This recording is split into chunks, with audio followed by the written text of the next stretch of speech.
Okay. Uh, so can you see my presentation? Yes. Yes, yes. Okay, great. Well, thank you very much for the invitation to present to this conference. I will cover today some challenges determining the capacity value by using the ELCC method, effective low current capability, in power systems that are transitioning to net zero carbon emissions. So let's begin. So different approaches, there are different approaches to quantify the contributions of different generation technologies to the reliability of the systems, and different markets are creating this challenge by implementing different methods. And one of those methods is the ELCC, the effective low current capability, which has been implemented in MISO, in California, in other markets as well in Europe, and now we are trying to implement these methods as well in Chile. But there are different approaches to implement the ELCC. One of them is, for example, to use the average by changing the whole portfolio of one technology. And other method is to calculate the incremental ELCC by only changing one portion of the technology of one technology. And there are many different details that need to be defined in order to implement this method. And actually, for example, in California, the approach has been changing over time. They have lots of experience using that, and the approach and the different parameters has been changing. So how the question is, how will modeling requirements be balanced with the objective of manageable complexity and reasonable efficiency in the capacity allocation process? For example, in this table, we show different aspects that need to be considered when we calculate the ELCC. For example, as I mentioned before, if we are going to define an average ELCC or a marginal ELCC. So a second question will be, so what are the dispatch consideration? So will we consider an economic dispatch with security constraints? If we have, for example, as happened in South America, a lot of hydro resources, how will water use constraints in the system will be considered as well as something that is really important. When we talk about the time granularity, so are we going to calculate the LCC for the whole period? So 8,760 hours, or are we going to select only 1 day per month, for example, or something in the middle?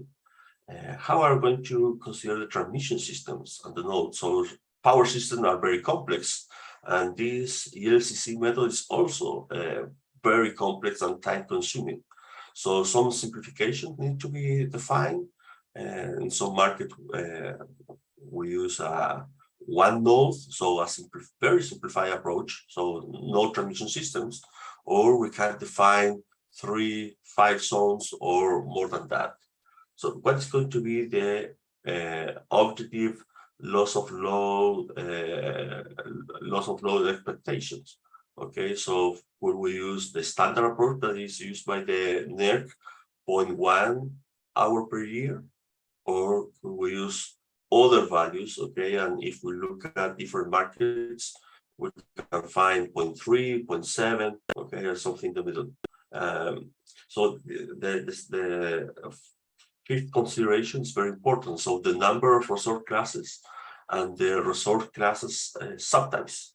For example, all generation treated at one category in the portfolio of ELCC. That could be one alternative. So second is, how many classes are we going to consider? So we have wind, PV, storage, hydro, geothermal, nuclear, gas, coal, etc. And for each of those subclasses, how many subtypes are we going to consider? For example, if we're talking about PV, we need to talk about fixed access PV or tracking. Okay, are we going to use hybrid systems? For example, PV with storage. Okay, wind paired with storage, hydro with reservoirs. Okay, how many reservoir types? Okay, number of locations as well. It's important because renewable resources are very dependent of the location. And if we talk only about the subclass of hybrid systems, so we can find different combinations. Okay, so a simplification of the number of resource classes subtypes can hidden the effect of important design variables that have significant implications in the performance of the hybrid systems. Okay, for example, the inverted load ratio, the capacity of the battery storage system, the duration of the battery storage systems, the hybrid ratio, okay, the capacity at the interconnection point. Okay, how many subclasses of hybrid systems should be evaluated? Okay, if we increase the number of subclasses, the complexity of the evaluation really increased significantly. So at the end, some kind of heuristic approach also need to be defined in combination with ELCC. Okay, and when we are talking about these hybrid approaches, okay, with heuristic, so really the value of the ELCC, okay, is start to be a challenge. So let's see what are the cases that we studied. So we applied and we defined the LCC method. We implemented the LCC method and we applied it for the Chilean power system. In this slide, I show the evolution of the Chilean power system that has increasing, that has integrated renewables significantly during the last 3-4 years, particularly in the north, where we have significant solar and wind resources. In Chile, okay, renewables interact with legacy gas and coal generation that is being retired, and also with hydroelectric resources that are located in the south and central south region. Hydroelectric resources have different capabilities. So with storage, different type of storage, different water constraints. Okay, so there are different systems that need to be considered here. Okay, when we are calculating the ELCC, the price dynamics has evolved significantly during the past 5 years, and in this slide we show the marginal cost dynamics that we have had during this year, 2022, in the different regions. If we are talking about the decarbonization of the Chilean power system, okay, in this slide we show one scenario that could reflect one possibility of the evolution of the power system regarding of integration of solar, wind, and storage at the end of the period. Okay, so what we wanted to do here is to evaluate the ELCC at different periods. So we selected year number 2021, just to have the basic condition, 2028 and 2032. And as you can see in this slide, so the structure of the power system is different. Okay, so here in the year 2021, we don't have storage, we have some wind and solar, okay, but as we evolve, so we will have more storage, okay, and what we wanted to understand is the implications, okay, of this integration of renewables plus storage in the calculation of the LCC method. So we implemented the LCC using Plexus, okay, using an hourly security constrained economic dispatch model that was implemented in Plexus. And first, as we will show later, we need to calculate the LCC with the whole system and define what's the demand that could be supplied with this system structure. Then we add or we withdraw one resource class, will be solar wind storage, okay, and we define what demand could be supplied, okay, with this system structure and to meet the target LOLE. Okay, so the LCC is defined by the difference of those two demands. So we calculated different type of ELCC, average ELCC, incremental ELCC for PV, wind, and standalone systems. We use different target LOLE and different hydrologies, particularly for the Chilean power system. We use 3 hydrologies, okay, that reflects dry, medium, and wet conditions. There is a strong, that's very important in this power system, okay, there's a strong interaction between the dispatch of reservoirs and the availability of solar and wind.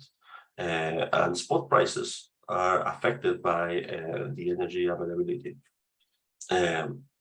Climate change is also affecting, okay, how hydro resources, okay, are being used in the system. Probably in the future, known historical patterns of inflows will be significantly affected by climate change. So let's see how we evaluate the ELCC. To evaluate the ELCC at the target LOLE, the demand must be significantly increased, affecting the dynamics of the system and the interaction between resource classes. What do I mean for that? So we have a power system that is located in this point, for example. That's the initial condition. Then, and at that point, we have one level of loss of load expectation. Okay, so the first thing that we need to do is to increase the demand of the system at the target LOLE. Okay, so we use whatever value. Here I show as a reference 0.1. Okay, so how do the system operate at this initial condition? Okay, here I have a simulation for the year 2032. I select a typical day per month, and here you can see how is the expected operation of the system, okay, at this initial condition. Okay, if now to evaluate the LCC of the whole portfolio, we increase the demand to understand what is the level of demand that could be supplied at the target LOLE. Okay, so that's the result. Okay, and here you can see that the dynamics of the operation are completely different. Okay, so you have, like, in this base initial condition, okay, we have thermoelectric facilities that are permanently cycling over time. We don't have diesel dispatch, and we have solar, wind interacting with storage systems and also hydro resources. But in this new condition at the target LOLE, okay, so we increase the demand to understand what could be supplied at this target LOLE. And as a result of that, okay, we have thermoelectric facilities that are practically dispatched, okay, as a base load, okay, and actually we have some diesel dispatch, okay, on the extremes, okay, at night. Okay, so the first question is this dispatch representative of the actual conditions that will be expected by the year 2032? Okay, is this method really helping us to understand what is the reliability of the power system? Okay, we think that it's something that is not necessarily true. Okay, So are the operation of thermoelectric facilities at the target LOLE consistent with meeting decarbonization goals and a reasonable future operation of the systems? Are the reliability parameters of units valid for new simulated operational conditions? How do the operational dynamics of thermoelectric facilities at the target LOLE change the operational risk of the power systems? How is the operation of the energy storage system affected by the distortion of spot prices at the target LOLE? Okay, are critical periods shifted by the demand increase? Okay, those are important questions that need to be addressed. For example, again, if we look at the year 2032, the expected operation at the target LOLE, remember that is not the initial condition. Okay, we can see that this is the operation, the expected operation of the system. Now, if we want to evaluate the ELCC of solar, so we need to withdraw, okay, solar generation from the system and dispatch the system without solar, okay, and this is the result of the system, the operation of the system without solar. So it's a totally different operation of the system, okay, and as a result of that, we have this dispatch as a base load, and we completely lose the interaction of renewable resources with storage. Actually, in this system, by year 2032, we have more than 3 gigawatts of storage systems installed, but as we withdraw or we are not evaluating the LCC with PV, okay, the interaction of renewables with the storage here in this operation is not significant,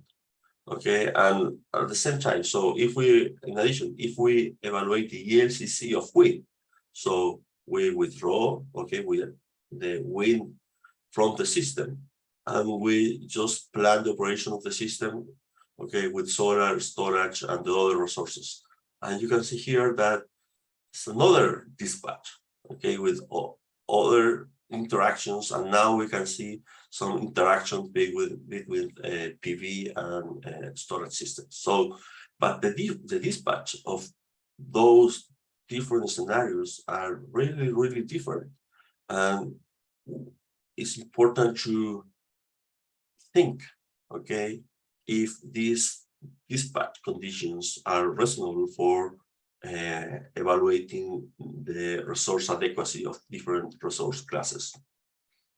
So we think that originally the ELCC method was conceptualized for a primary thermal system in which the interaction between generation resources were not significant.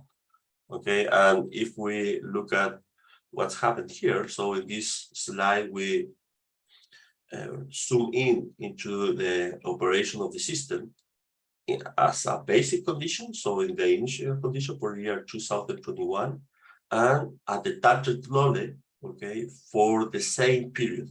And you can see that the dispatch, okay, is really, really different. So what is the effect of the evaluating conditions? So we have the evolution of BESS here. So in the year 2021, the system that we evaluated don't have BESS.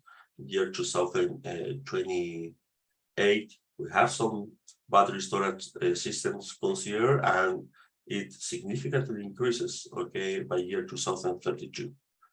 So what is the effect of these battery systems in the ELCC of solar, for example, at different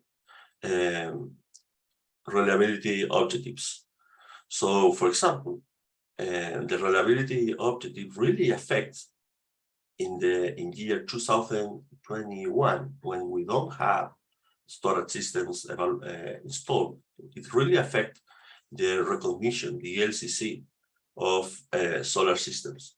But as storage systems are being integrated, we found that by the end of the period in year 2032, okay, the LCC is not really dependent of the target objective, the reliability objective, sorry. Okay, so the dependency really decreases over time if we significantly install storage systems. Okay, and now defining one objective of reliability, 7.6 hours, but changing the hydrology, we also found that the effect of hydrology in this power system change as the system evolve. Okay, so when we have more storage, okay, in year 2032, the integration of storage, okay, so reduce the dependency of the LCC on the hydrology. Okay, so regarding the evaluation of storage, so critical periods change depending on the evolution of the power systems. Okay, so we can find that we found that it's very important to identify the system's critical periods and their expected evolution over time and their dependencies to the different scenarios and hydrological conditions. So by year 2028, so the failures frequency was located over the year, okay, so was located distributed along the year. But as we evolve to the year 2032, we found that most of the failures were concentrated in 1 month. And regarding storage, so what is the LCC of storage? The LCC of energy storage is highly conditioned by the energy availability of renewable resource during critical periods. For example, okay, so in this graph, we show the expected operation of storage over time. So here we have the 24 hours all month, and here we have the state of charge as percentage during year 2028 and year 2032. Okay, and you can see that during period of high availability of storage, so during the summer in South America, January, February, November, December, we can really use storage systems, okay, as we are planned, okay, with 100% stable charge at the end of the day, and then the systems at night start to be discharged and then to charge again. But during winter, when we don't have enough solar resources, okay, the storage system cannot be totally charged, and that's a challenge, okay, for the recognition of the LCC of storage, okay.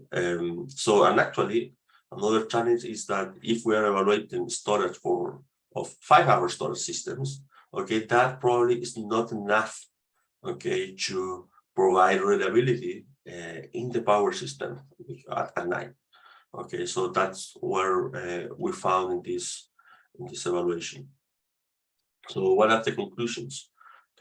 So the ELCC method is very complex to implement, and it has different details of implementations that really need to be addressed and are dependent of the goal that we want to achieve. Okay, so to evaluate ELCC at the data cloud, the demand must be significantly increased and affecting the dynamics of the systems and the interaction between resource classes. Each resource, especially renewable and flexible resources, could require different assumptions to ensure they operate in a reasonable manner, and their interaction combined with other resources in the system is reasonable in the future scenario being evaluated.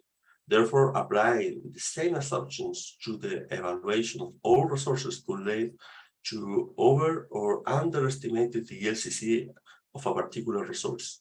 This is very important, and this is some of the challenge that we perceive when we are evaluating the LCC, particularly of renewable resources and hybrid resources. So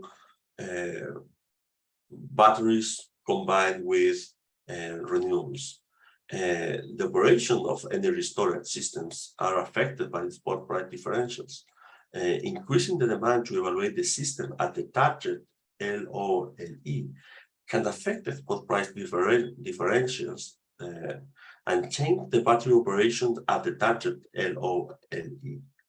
How will we ensure that the adjusted energy storage operations are reasonable, and therefore the ELCC for these energy storage units or other resources which are affected is fair? That's a very important question that needs to be addressed. When the ELCC method, was conceptualized, increasing the load to achieve the LOLE target on a generation mix that was heavily dependent on natural gas, coal, nuclear resources, will lead to reasonable operation of interactions among assets. But that is not necessarily true when we have systems power systems that are integrating renewables and storage, to transition to a low carbon emission systems. So how should the method be adjusted to account for systems which are undergoing transformation due to decarbonization pressure and resources such as batteries and renewables, which depend more on one another in their future operations? Can we ensure that each resource class is reasonable capacity recognized based on the other operation and the contribution of the system adequacy? And finally, also it's very important to understand how can we cluster the resource classes, because different clusters, may have different effects on the interaction of the power system, particularly for wind, for example. For example, in Chile, if we have, how are we going to cluster wind resources? So one cluster in the north, one cluster in the center, one cluster in the south. What if different in the north we have also different pattern of wind? And as we are trying to recognize, and the different pattern of wind, so we will need to define different clusters, and that will significantly increase the complexity of the calculations. So, well, thank you very much for the invitations, and that's all. Thank you.